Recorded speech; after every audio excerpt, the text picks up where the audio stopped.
ಜಿಲ್ಲಾ ಕಾನೂನು ಸೇವೆಗಳ ಪ್ರಾಧಿಕಾರದ ವತಿಯಿಂದ ರಾಷ್ಟ್ರೀಯ ಲೋಕ್ ಅದಾಲತ್ ಕಾರ್ಯಕ್ರಮವನ್ನು ಜಿಲ್ಲೆಯ ಎಲ್ಲ ತಾಲೂಕು ನ್ಯಾಯಾಲಯಗಳಲ್ಲಿ ಜಿಲ್ಲಾದ್ಯಂತ ಜುಲೈ 13ರಂದು ನಡೆಯಲಿದೆ ಎಂದು ಜಿಲ್ಲಾ ಪ್ರಧಾನ ಮತ್ತು ಸತ್ರ ನ್ಯಾಯಾಧೀಶರಾದ ಜಯಂತ್ ಕುಮಾರ್ ಅವರು ಮತ್ತು ಜಿಲ್ಲಾ ಕಾನೂನು ಸೇವೆಗಳ ಪ್ರಾಧಿಕಾರದ ಕಾರ್ಯದರ್ಶಿಗಳು ಹಾಗೂ ಹಿರಿಯ ಸಿವಿಲ್ ನ್ಯಾಯಾಧೀಶರಾದ ನೂರುನ್ನಿಸಾರ್ ಅವರು ತಿಳಿಸಿದರು. ಅಲ್ಲದೆ ಇದೇ ಮೊದಲ ಬಾರಿಗೆ ಸುಪ್ರೀಂ ಕೋರ್ಟ್ನ 18 ಪ್ರಕರಣಗಳನ್ನು ಜುಲೈ 29ರಿಂದ ಆಗಸ್ಟ್ 3ರವರೆಗೆ ನಡೆಯಲಿರುವ ವಿಶೇಷ ಲೋಕ್ ಅದಾಲತ್ನಲ್ಲಿ ಬಗೆಹರಿಸಲಾಗುತ್ತದೆ ಎಂದರು. ಇಂದು ಬೆಳಿಗ್ಗೆ 10 ಗಂಟೆಯಲ್ಲಿ ಲೋಕ್ ಅದಾಲತ್ ವಿಚಾರವಾಗಿ ಸುದ್ದಿಗೋಷ್ಠಿ ನಡೆಸಿ ಮಾತನಾಡಿದರು. ಕಳೆದ ಬಾರಿ ಲೋಕ್ ಅದಾಲತ್ನಲ್ಲಿ 1,39,309 ಪ್ರಕರಣಗಳಲ್ಲಿ 1,29,386 ಪ್ರಕರಣಗಳನ್ನು ಬಗೆಹರಿಸಲಾಗಿದೆ. ಈ ಬಾರಿಯೂ ಅಧಿಕ ಪ್ರಕರಣಗಳನ್ನು ರಾಜಿ ಸಂಧಾನದ ಮೂಲಕ ಇತ್ಯರ್ಥಪಡಿಸಲಾಗುವುದು ಎಂದು ತಿಳಿಸಿದರು. ಈ ಸಲನೂ ನಾವು ನಮ್ಮ ಈ ಒಂದು ಲೋಕ್ ಅದಾಲತ್ನಲ್ಲಿ ವ್ಯಾಜ್ಯಪೂರ್ವ ಪ್ರಕರಣಗಳು ಹಾಗೆ ನ್ಯಾಯಾಲಯದಲ್ಲಿ ಬಾಕಿ ಇರುವ ಪ್ರಕರಣಗಳನ್ನು ನಾವು ತೆಗೆದುಕೊಂಡು ಇತ್ಯರ್ಥಕ್ಕೆ ಪ್ರಯತ್ನ ಪಡ್ತೀವಿ. ವ್ಯಾಜ್ಯಪೂರ್ವ ಪ್ರಕರಣಗಳಲ್ಲಿ ಸಹ ಚೆಕ್ ಅಮಾನ್ಯ ಪ್ರಕರಣಗಳಿರ್ಬೋದು, ಬ್ಯಾಂಕ್ ವಸೂಲಾತಿ ಪ್ರಕರಣಗಳಿರ್ಬೋದು, ಕಾರ್ಮಿಕರ ವೇತನಕ್ಕೆ ಸಂಬಂಧಪಟ್ಟ ಕ್ಲೇಮ್ಗಳಿರ್ಬೋದು, ವಿದ್ಯುತ್ ಮತ್ತು ನೀರಿನ ಶುಲ್ಕಗಳು, ಅದೇ ರೀತಿ ರಾಜಿಯಾಗಬಲ್ಲ ಅಪರಾಧಿಕ ಪ್ರಕರಣಗಳಿರ್ಬೋದು ಮತ್ತು ಕೌಟುಂಬಿಕ ಸಮಸ್ಯೆಗಳಿಗೆ ಮ್ಯಾಟ್ರಿಮೋನಿಯಲ್ ಡಿಸ್ಪ್ಯೂಟ್ಸ್ ಅಂತಿದೆ, ವೈವಾಹಿಕ ಹಾಗೂ ಇತರ ಸಿವಿಲ್ ಎಲ್ಲ ರೀತಿಯ ಸಿವಿಲ್ ಪ್ರಕರಣಗಳನ್ನು ರಾಜಿಯಾಗಬಲ್ಲ ಎಲ್ಲ ಅಪರಾಧಿಕ ಕಾಂಪೌಂಡೇಬಲ್ ಕ್ರಿಮಿನಲ್ ಕೇಸಸ್ ಅಂತ ಹೇಳ್ತೀವಿ, ಅದನ್ನು ನಾವು ಈ ಒಂದು ಲೋಕ್ ಅದಾಲತ್ನಲ್ಲಿ ಇತ್ಯರ್ಥಪಡಿಸುತ್ತೇವೆ. ಈ ಲೋಕ್ ಅದಾಲತ್ನಲ್ಲಿ ಇತ್ಯರ್ಥವಾದಂಥ ಕೇಸಿನ ವಿರುದ್ಧ ಯಾವುದೇ ಅಪೀಲು ಸಲ್ಲಿಸಲಿಕ್ಕೆ ಅವಕಾಶ ಇಲ್ಲದೆ ಇರುವುದರಿಂದ, ಅದೇ ರೀತಿ ಸಿವಿಲ್ ಕೇಸುಗಳಲ್ಲಿ ಸಿವಿಲ್ ಪ್ರಕರಣಗಳಲ್ಲಿ ಪಕ್ಷಕಾರರು ನ್ಯಾಯಾಲಯಕ್ಕೆ ಭರಿಸಿದ ಶುಲ್ಕ, ನ್ಯಾಯಾಲಯ ಶುಲ್ಕವನ್ನು ಸಂಪೂರ್ಣವಾಗಿ ಅವರಿಗೆ ಹಿಂದಕ್ಕೆ ರಾಜ್ಯದಲ್ಲಿ ಹಿಂದಕ್ಕೆ ಕೊಡಲಾಗ್ತದೆ. ಇದೆಲ್ಲ ಲಾಭಗಳಿರುವುದರಿಂದ ತಾವೆಲ್ಲರೂ ಮಾಧ್ಯಮ ಹಾಗೂ ಟಿವಿ ಪತ್ರಿಕಾ ಮಾಧ್ಯಮದವರು ಸಾರ್ವಜನಿಕರಿಗೆ, ಕಕ್ಷಿದಾರರಿಗೆ ಈ ಲೋಕ್ ಅದಾಲತ್ನ ಮಹತ್ವವನ್ನು ಸಾರುವ ಬಗ್ಗೆ ಹಾಗೂ ಹೆಚ್ಚಿನ ಪ್ರಕರಣಗಳು ರಾಜ್ಯ ಇತ್ಯರ್ಥವಾಗಲಿಕ್ಕೆ ನಮ್ಮ ಜೊತೆ ಸಹಕರಿಸಬೇಕಂತ ನಾನು ಕೇಳ್ತೇನೆ.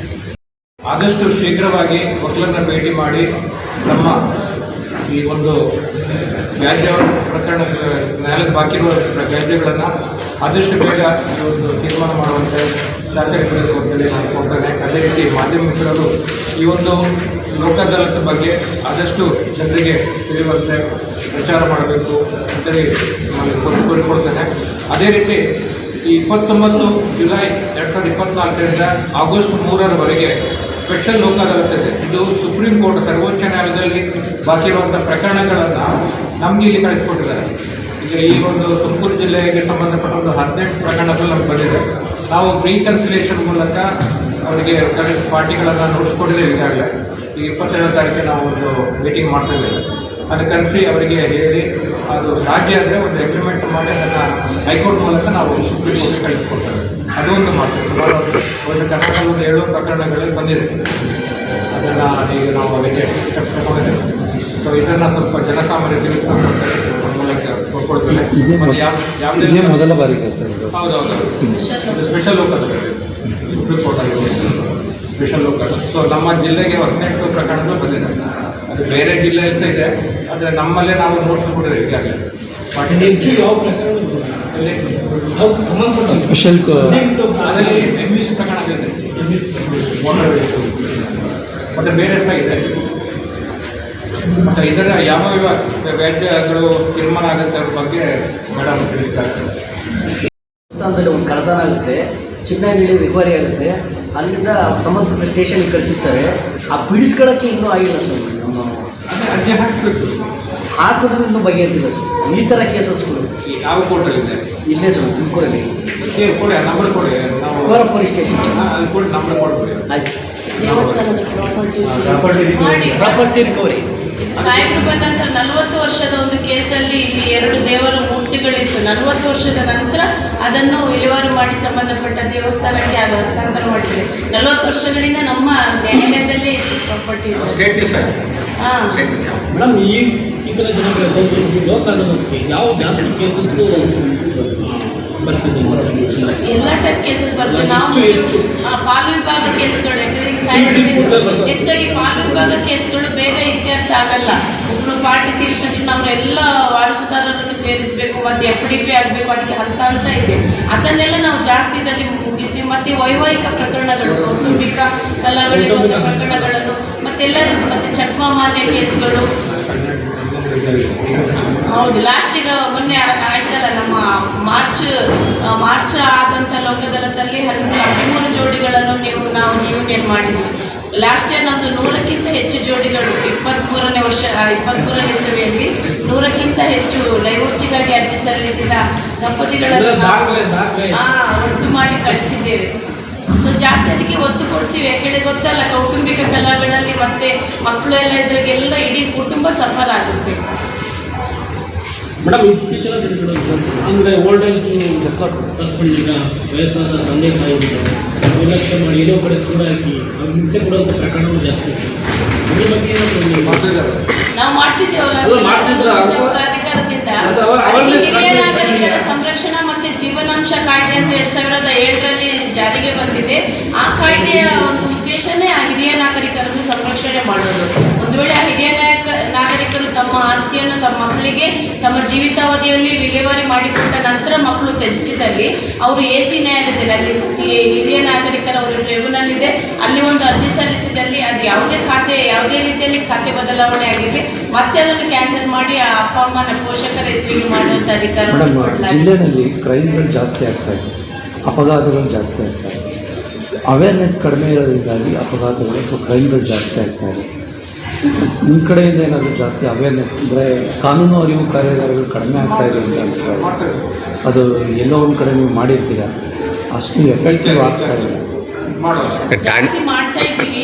ಮುಖ್ಯವಾಗಿ ಜನಗಳಿಗೆ ಈಗ ಗೊತ್ತಿದಲ್ವ, ಹೆಲ್ಮೆಟ್ ಹಾಕದಿದ್ರೆ ಏನಾಗುತ್ತಂತ, ಇದು ಕಾಮನ್ ಸೆನ್ಸ್.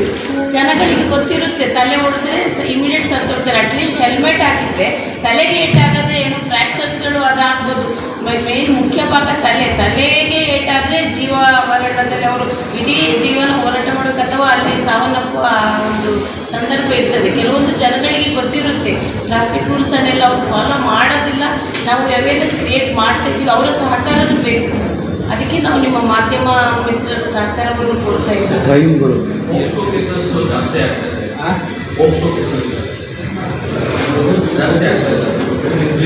ಇಲ್ಲ, ಅದು ಈಗ ಕಾಲೇಜಿಗೆಲ್ಲ ಅವೇರ್ನೆಸ್ ಪ್ರೋಗ್ರಾಮ್ ಮಾಡಲಿಕ್ಕೆ ನಾವು ಮಾಡ್ತಾ ಇದ್ದೀವಿ. ಕಂಟಿನ್ಯೂಸ್ ಆಗಿ ನಮ್ದು ಅವೇರ್ನೆಸ್ ಪ್ರೋಗ್ರಾಮ್ ಹೈಸ್ಕೂಲ್ PUC ಮಟ್ಟದಲ್ಲಿ.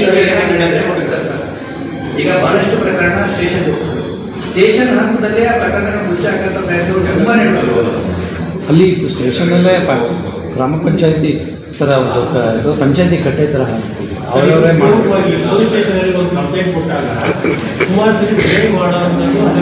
ಈ ಪ್ರಕರಣಕ್ಕೆ ಏನಾದರೂ ಪ್ರಾಧಿಕಾರ ಇಂಟರ್ಫಿಯರ್ ಆಗ್ಬೋದಂತ ಅಂತ ಸಂದರ್ಭದಲ್ಲಿ ಪಕ್ಷಕಾರರು ನೇರ ನಮ್ಮ ಪ್ರಾಧಿಕಾರಕ್ಕೆ ಬರ್ತಾರೆ. ಆಗ ನಾವು ಅವರಿಂದ ಒಂದು ಅರ್ಜಿ ತಗೊಂಡು ಅದನ್ನು SP ನಾವು ಫಾರ್ವರ್ಡ್ ಮಾಡ್ತೀವಿ. ಸೊ SP ನಮ್ಮ ಅರ್ಜಿಯನ್ನು ಪರಿಗಣಿಸಿ ಸೂಕ್ತ ಕ್ರಮ ಕೈಗೊಂಡಿದ್ದಾರೆ. ಎಲ್ಲದರಲ್ಲಿ ಅವರು ಈಗ SP ಅವರು ಒಳ್ಳೆ ನಮ್ಗೆ ಸಹಕಾರ ಕೊಡ್ತಿದ್ದಾರೆ, ಮಾಡ್ತಾ ಇದ್ದಾರೆ. ಸಾರ್ವಜನಿಕರು ಯಾವುದೇ ದೂರು ನಮಗೆ ಪೊಲೀಸವರಿಂದ ಡಿಲೇ ಆಗ್ತಾ ಇದೆ ಅಂತ ನಾನು ತಂದುಕೊಟ್ರೆ ನಾವು ಅದನ್ನು ಇಮಿಡಿಯೇಟ್ ಆಗಿ SP ಅವರಿಗೆ ಫಾರ್ವರ್ಡ್ ಮಾಡ್ತೀವಿ ಸರ್. ಅಲ್ಲಿಂದ ರಿಪೋರ್ಟ್ ಕಾಲ್ ಮಾಡ್ತೀವಿ, ಅವರು ಇನ್ವೆಸ್ಟಿಗೇಷನ್ ಎಲ್ಲ ತುರ್ತಾಗಿ ಮಾಡ್ತಾರೆ. ನಾವು ಸ್ವತಃ ಮಾತಾಡ್ತಾರೆ. ಈಗ ಅದಲ್ಲದೆ ಪೊಲೀಸ್ ಸ್ಟೇಷನಲ್ಲಿ ತಪ್ಪು ಅಂತ ಹೇಳ್ತಾ ಇಲ್ಲ ಸರ್. ಒಂದು ಕ್ಲಿನಿಕ್ ಮಾಡಿದ್ದೀವಿ, ಒಂದು ಲೀಗಲ್ ಏಡ್ ಕ್ಲಿನಿಕ್ ಮಾಡಿದ್ದೀವಿ, ಕಾನೂನು ಸಹಾಯವಾಣಿ ಅಂತ ಮಾಡಿದ್ದೀವಿ. ಅಲ್ಲಿ ನಮ್ಮ ಒಬ್ಬರು ಅಡ್ವೊಕೇಟನ್ನು ಕಳಿಸ್ತೀವಿ ವಾರಕ್ಕೆ 2 ದಿನ. ಯಾಕಂದರೆ ಅಲ್ಲೂ ಸಾರ್ವಜನಿಕರು ಬರ್ತಾರಲ್ಲ, ಯಾವ ರೀತಿ ಕೇಸ್ ಹಾಕಬೇಕು, ಹೇಗೆ ಮುಂದುವರಿಬೇಕು, ಏನೇನು ಕಾನೂನಿನ ಸಲಹೆ ಕೊಡ್ಬೋದು ಅದನ್ನೆಲ್ಲ ಅವ್ರು ಕೊಡ್ತಾರೆ. ಅದಕ್ಕಾಗಿ ಈಗ ಮಾಡಿದ್ದೀವಿ. ಜಿಲ್ಲಾ ಕೇಂದ್ರಗಳಲ್ಲಿ ಠಾಣೆಗಳಲ್ಲಿ ಅಂಥ ಸಮಸ್ಯೆ ಏನಿಲ್ಲ, ಆದರೆ ತಾಲೂಕು ಪೊಲೀಸ್ ಠಾಣೆಗಳಲ್ಲಿ ಇದು ಜಾಸ್ತಿ ಆಗಿದೆ. ಅದೇ ಈ ಪ್ರಕರಣಗಳು ಅವರೇ ಇತ್ಯರ್ಥಪಡಿಸ್ಕೊಡೋದು ಮತ್ತು ಪಂಚಾಯತಿ ಕಟ್ಟೆ ಥರ ಅವರೇ ತೀರ್ಮಾನ ಮಾಡಿಬಿಡೋದು ಸಮಸ್ಯೆಗಳು.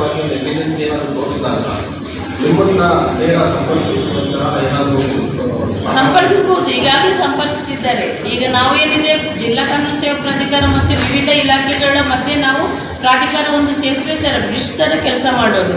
ಸೊ ಯಾವುದೇ ವಿವಿಧ ಇಲಾಖೆಗಳಿಂದ ಅವರಿಗೆ ಸಮಸ್ಯೆಗಳಾಗ್ತಾ ಇದೆ ಅಥವಾ ಅವರಿಗೆ ಕಾನೂನು ಸಹಾಯ, ಅವರ ಹಕ್ಕುಗಳು ಸಿಗ್ತಾ ಇಲ್ಲ ಅಂತಿದ್ದಾಗ ನೇರವಾಗಿ ಅವರು ಭೇಟಿ ಆಗ್ತಾರೆ, ಪ್ರಾಧಿಕಾರಕ್ಕೆ ಬಂದು ಈಗಾಗಲೇ ನಾವು ಬಹಳಷ್ಟು ಮಾಡ್ತಾ ಇದ್ದೀವಿ. ಇಲಾಖೆಗೆ ನಾವು ಕಳಿಸ್ತೀವಿ. ಕಳಿಸ್ತೇವೆ ಮತ್ತೆ ಕರೆಸಿ ಮಾತಾಡ್ತೇವೆ, ನೋಟಿಸ್ ಮತ್ತೆ ಕೊಡ್ತೇವೆ. ನಾವೇ ಸಿಟ್ಟಿಂಗ್ ಮಾಡ್ತೀವಿ ಅವರನ್ನೆಲ್ಲ ಕರೆಸಿಬಿಟ್ಟು ನಾವು ಪ್ರಾಧಿಕಾರದಲ್ಲೇ ಮಾಡಿ ಮೆಂಬರ್ ಸೆಕ್ರೆಟರಿಗೆ regular member secretary full time ಇದ್ದಾರೆ ಅವರು.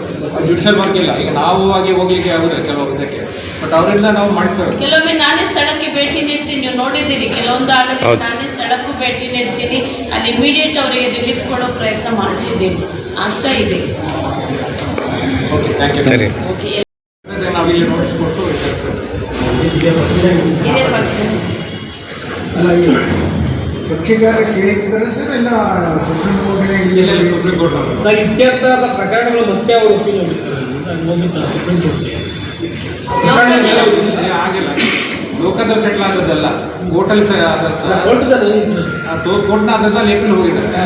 ಅದನ್ನ ಇಲ್ಲಿ ರಾಜ್ಯಕ್ಕೆ ಲೋಕ ಅದಾಲತಲ್ಲಿ ತೀರ್ಮಾನ ಆಗಿದ್ದ ಪ್ರಕರಣ ಮತ್ತೆ ಅಪೀಲ್ ಹೋಗೋದಕ್ಕೆ ಅವಕಾಶ ಇರೋದಿಲ್ಲ. ಓಕೆ. ಸರ್, ಈಗ ಸುಪ್ರೀಂ ಕೋರ್ಟಲ್ಲಿ ಅದೊಂದು ಡಿಸೈಡ್ ಆಗಿದೆ, ಅದು ಆದೇಶ ಆಗಿದೆ. 1 ಇಯರ್ ಒಳಗೆ 2 ಇಯರ್ ಒಳಗೆ ಈ ಥರದ್ದೊಂದು GS ಪ್ರಕರಣ ಅಂದರೆ ಯಾವುದೋ ಒಂದು ಪ್ರಕರಣ ಇತ್ಯರ್ಥ ಮಾಡಿ ವಿಭಾಗ ಪ್ರಕ್ರಿಯೆಗೆ ಸಂಬಂಧಪಟ್ಟಿದ್ದ ಪ್ರಕರಣ ಇತ್ಯರ್ಥ ಮಾಡಿ ಆದೇಶ ಆಗಿದೆ. ಆದರೆ ಅಂಥ ಪ್ರಕರಣಗಳು ಹೈಕೋರ್ಟ್ ಆದ್ಮೇಲೆ 2, 3 ವರ್ಷ, 4 ವರ್ಷ, 5 ವರ್ಷಗಳು ಸಹ ಡಿಲೇ ಆಗಿರೋಂಥ ಪ್ರಕರಣಗಳು ಭಾಳ ಬಂದಿದ್ದಾರೆ. ಅದಕ್ಕೆ ಸಂಬಂಧಪಟ್ಟಂತೆ ಏನಾದರೂ ವಿಲೇವಾರಿ ಎಲ್ಲ ಮಾಡ್ತೇವೆ. ಯಾಕಂದ್ರೆ ಅದಕ್ಕೆ ಬಂದ ನಂತರ ಯಾರೋದು ಪಾರ್ಟಿ ತೀರ್ಕೊಂಡಿರ್ತಾರೆ, ಅವ್ರು ಲೀಗಲೈಸ್ ಕೊಡಬೇಕು. ಇಂಥ ಸಮಸ್ಯೆಗಳು ಭಾಳಷ್ಟು ಆಗುತ್ತೆ. ಅವಾಗ ಎಕ್ಸ್ಟೆನ್ಷನ್ ಕೇಳಿಕೊಂಡು ನಾವು ಮತ್ತೆ ಮಾಡ್ತೇವೆ. ಈಗ ಎಲ್ಲ ಪ್ರಕರಣ ಒಂದೆಲ್ಲ ಕೆಲವಿಲ್ಲ, ಕೆಲವು ಸಿಂಪಲ್ ಬೇಗ ಮುಗಿಸ್ಬೋದು. ಪಾರ್ಟಿಗಳು ಒಪ್ಪಿದ್ರೆ ನಾವು ಆಗಲೇ ಈಗ ಮೊನ್ನೆಂದು ಆಗಿ ಆರ್ಗ್ಯುಮೆಂಟ್ ಆಗಿ ಒಂದು 10 ನಿಮಿಷದಲ್ಲಿ ಗೊತ್ತಾಯ್ತು ಅಂತ ನಾವು ಹೇಳಿದೆವು. ನಿಮ್ಗೆ ಏನು ಬೇಕು ಸರ್ ಕಂಪನ್ಸೇಷನ್ ಎಷ್ಟು ಅಂತ ಹೇಳಿ 6 ಲಕ್ಷ ರೂಪಾಯಿ ಅಂತ. ನಾವು ಪಾರ್ಟಿ 2 ಪಾರ್ಟಿ ರೆಡಿ ಇದ್ರು, ಕೇಳಿದ್ರೆ 6 ಲಕ್ಷ ಕೊಡ್ತೇವೆ ಅಂತ ಹೇಳಿ ಆರ್ಡರ್ ಶೀಟ್ ಹಾಕಿದ್ರೆ ಎಲ್ಲ ಸ್ಟೇಟಿಗೆ ಅಗ್ರಿಮೆಂಟ್ ಮಾಡ್ಕೊಳ್ಳಿ ಮುಗಿಸ್ಬೇಕು. ಅಂಥದ್ದೆಲ್ಲ ಬೇಗ ಮುಗಿಸ್ಬೋದು. ಬಟ್ ಪಾರ್ಟಿಗಳು ಬಂದರೆ ಅವರು ಒಪ್ಪಿದ್ರೆ ನಮಗೆ ಇಮ್ಮಿಡಿಯೇಟ್ ತೀರ್ಮಾನ ಮಾಡಿದ್ದಾರೆ. ಅದಕ್ಕೆ ಪಾರ್ಟಿಗಳು ಬರಬೇಕು, ಬಂದಾಗ thank you sir. Thank you. ಒಂದು ಕೆಳ ನ್ಯಾಯಾಲಯದ ಮದರ್ ಕೇಸ್ ಅಂತ ಹೇಳ್ತೀವಿ, ಒಂದು ಕೆಳ ನ್ಯಾಯಾಲಯದಲ್ಲಿ ತೀರ್ಮಾನ ಆದಂತಹ ಪ್ರಕರಣವನ್ನು ಅವರು ಮೇಲ್ನ್ಯಾಯಾಲಯಗಳಲ್ಲಿ ಮಾಡಿ ಈಗ ಪ್ರಕರಣ ಸುಪ್ರೀಂ ಕೋರ್ಟಲ್ಲಿ ಇತ್ಯರ್ಥಕ್ಕೆ ಹಾಕಿದೆ.